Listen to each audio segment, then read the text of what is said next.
Welcome to Conversations with Pastor Charlie, a series of candid, insightful discussions offering a godly perspective on current events, interviews with people from all walks of life, and other topics the Lord places on Pastor Charlie's heart. Now here's Pastor Charlie. Now, because the United States of America is getting ready to celebrate our 250th anniversary, I've been going over some foundational principles.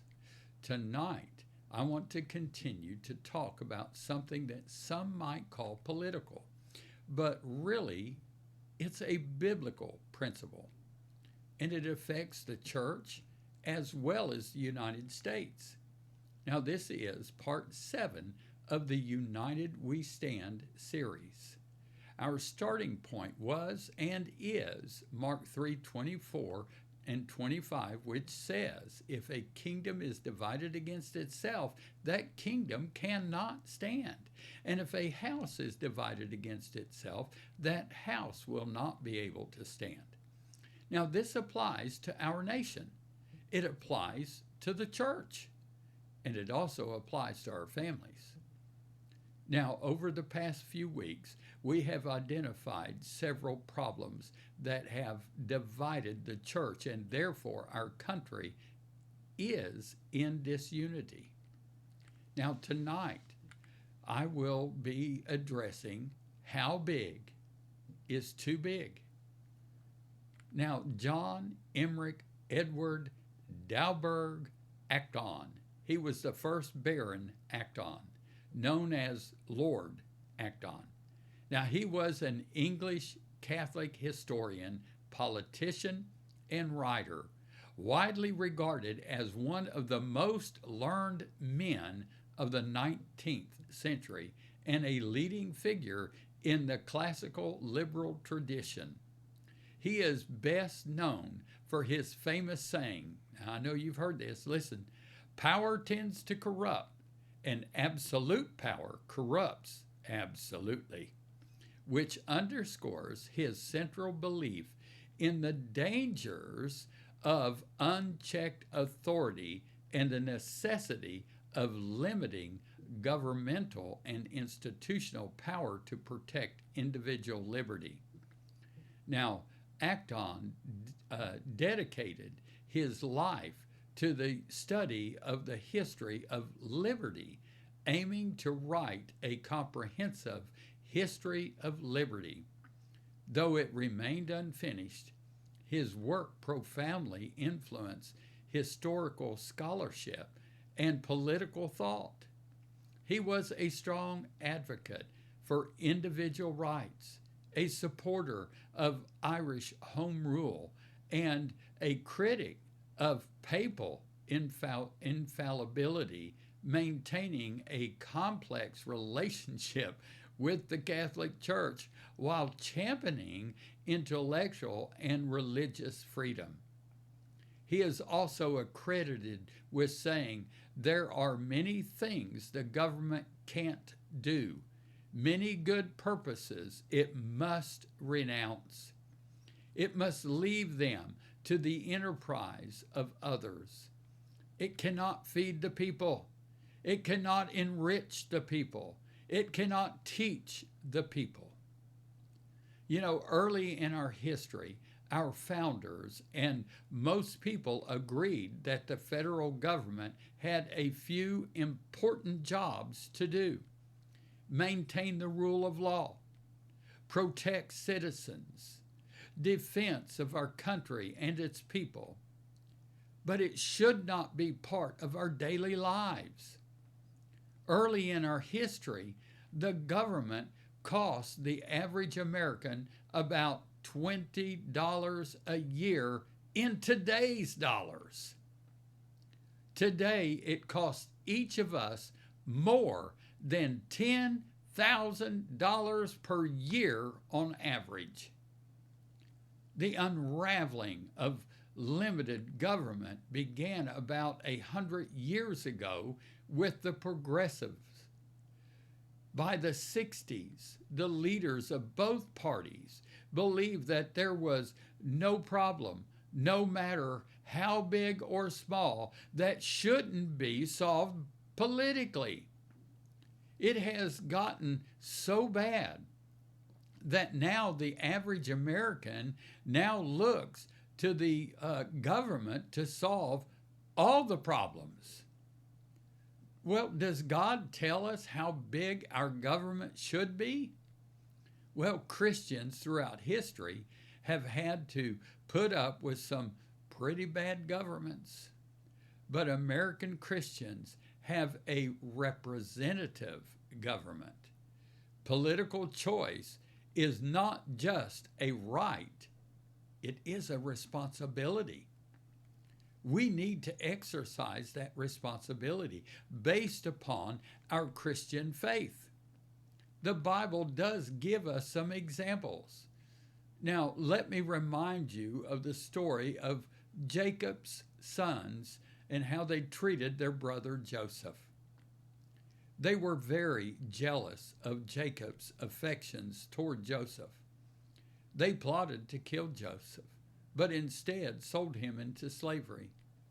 Now, this action eventually brings Joseph into the presence of Pharaoh. Joseph, using his God-given talent of interpreting dreams, tells Pharaoh the meaning of his dreams. This interpretation enables Pharaoh and Egypt to plan for a famine and begin to become a great and powerful nation. God used the nation of Egypt to spare Jacob and his sons. When Joseph's brothers came to him, they were forced to eventually bring Jacob and the entire nation of Israel into Egypt. Now listen to Genesis 45, verses 16 through 20. The news soon reached Pharaoh. Joseph's brothers have come. Pharaoh was very happy to hear this, and so were his officials. Pharaoh said to Joseph, "Tell your brothers to load their pack animals and return quickly to their homes in Canaan. Tell them to bring your father and all of their families and to come here to Egypt to live. Tell them Pharaoh will assign to you the very best territory in the land of Egypt. You will live off the fat of the land. And tell your brothers to take wagons from Egypt to carry their wives and little ones and to bring your father here. Don't worry about your belongings, for the best of all the land of Egypt will be yours." Wow. You know, the Pharaoh insisted on giving Israel the best land in Egypt. The book of Genesis ends with the death of Joseph. The book of Exodus starts with a Pharaoh that did not know Joseph and had enslaved the Israelites. This is what big government always does, enslaves people. Now, we might be getting close to this today. In fact, in a lot of ways, our government enslaves each one of us. Now, authorities in Texas, Georgia, Wisconsin, Iowa, Pennsylvania, and Maryland have shut down kids' lemonade stands, including ones used for charity, because they failed to get a food permit. In 2009, the Pennsylvania Department of Agriculture raided a fish fry at St. Cecilia's Catholic Church in Rochester. The inspector found much more than he expected. He found pies for sale, and they were homemade. In Pennsylvania, it's illegal for an 88-year-old to bake a pie in her kitchen for sale at a church fundraiser. President George W. Bush said, "America stands for liberty, but the pursuit of happiness and for the unalienable right for life." This right to life cannot be granted or denied by government because it does not come from government. It comes from the creator of life, God Almighty. Now, in 1973, the U.S. Supreme Court overturned states' laws against abortion in its infamous Roe v. Wade decision. Since then, more than 63 million abortions have been performed in this country. That's almost 19% of our current population. Our government has no right to deny the right to life. Only God can. When we started down this path, did they think it would stop there? Academics such as Princeton's Peter Singer defended the killing of handicapped infants. Plenty of people think it's okay to end someone's life because of illness. Millions have convinced themselves that women have a right to abortion, not just that it should be permitted. They have a right. Even some Christians who believe that abortion is sin agree that women have that right. Others think that if you support individual rights, free markets, and limited government, you should be pro-choice. These views are very mistaken. There is no right more basic than life. And by the way, a woman has a right, a certain right for her own body, but that baby inside of her has its own DNA. It's not her body. It's a different body. The Declaration of Independence lists its first among these rights that can never be surrendered. We are endowed by our Creator with certain unalienable rights: life, liberty, and the pursuit of happiness. Jeremiah 1:4-5 says, "The Lord gave me a message. He said, I knew you before I formed you in your mother's womb. Before you were born, I set you apart and appointed you as my spokesman to the world." So Jeremiah's life was ordained before he was even conceived. Now listen to Exodus 21, verses 22-25. Now suppose two people are fighting, and in the process they hurt a pregnant woman so her child is born prematurely. If no further harm results, then the person responsible must pay damages in the amount of the woman's husband demands, and the judges approve. But if any harm results, then the offender must be punished according to the injury. If the result is death, the offender must be executed. If an eye is injured, injure the eye of the person who did it. If a tooth gets knocked out, knock out the tooth of the person who did it. Similarly, the payment must be hand for hand, foot for foot, burn for burn, wound for wound, bruise for bruise. Wow. You know, we live in a time when Christians no longer speak with one voice on this issue. Some mainline Protestant denominations now are openly and even zealously pro-choice. The president of the Episcopal Divinity School has even claimed that abortion can be a blessing. That's not just pro-choice, it's pro-abortion. In every era, some Christians, including some teachers, pastors, priests, and bishops, surrender to a hostile culture and even join forces with it. The right to abortion is not mentioned anywhere in the Constitution or Bill of Rights, nor in any foundational or founding documents, nor in the common law tradition.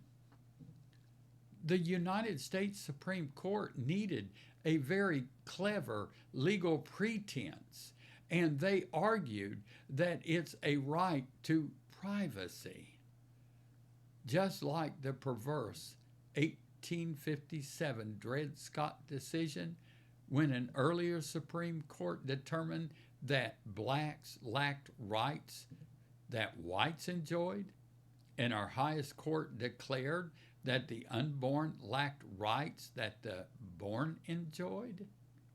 Both those decisions were wrong. And I'm glad that the current Supreme Court overturned that ruling. Now, in my opinion, abortion is not just a political issue because it's a moral issue. But in 2008, an ABC News reported on a group of young evangelicals who were pro-life but liked pro-choice political candidates. Now, I really have a hard time understanding that. Now, when the reporter asked of them, "Doesn't that bother you?" the teen said, "Maybe a little bit, but it's all personal preference." I mean, you can't really pass judgment on someone because that's their belief. Now, let me be clear. Wrong is always wrong. In 2008, Pastor Rick Warren asked the then candidate Barack Obama, "At what point do you think a baby gets human rights?" Well, let me tell you, Obama punted. Answering that question with specificity is, above my pay grade, he said. In other words, he said he didn't know the answer. But if he were unsure, why does he zealously seek to protect the right to kill the unborn? The late Pennsylvania government, Robert Casey, put it in a speech at a University of Notre Dame in 1995. Human life cannot be measured. It is the measure itself. The value of everything else is weighed against it. The abortion debate is not about how we should live, but who shall live. And more than that, it's about who we are. Should we be a one-issue voter? Well, maybe not. It's wrong to treat abortion as the only concern, some may say. But for me, it's an issue. It is issue number one. It is equally wrong to treat unequal issues alike. And the right to life is a major issue.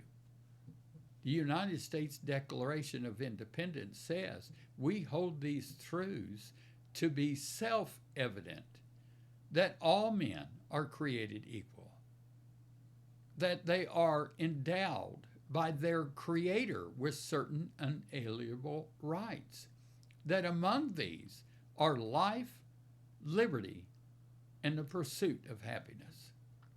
They listed 3 major God-given rights to us, and I personally believe that they got them in the right order. First comes life, then comes liberty. And when we have life and liberty, we will be able to pursue happiness. But guys, we're not guaranteed happiness. We're guaranteed that we can pursue it. Now, because the United States of America is getting ready to celebrate our 250th anniversary, I've been going over some very foundational principles. And if the Lord allows, we'll continue next week. Right now, I don't know. So pray for me. God bless. Jesus is coming soon. Are you ready to meet him face to face? Are your family and friends ready to meet him face to face? Please be ready. Then help others get ready. God bless.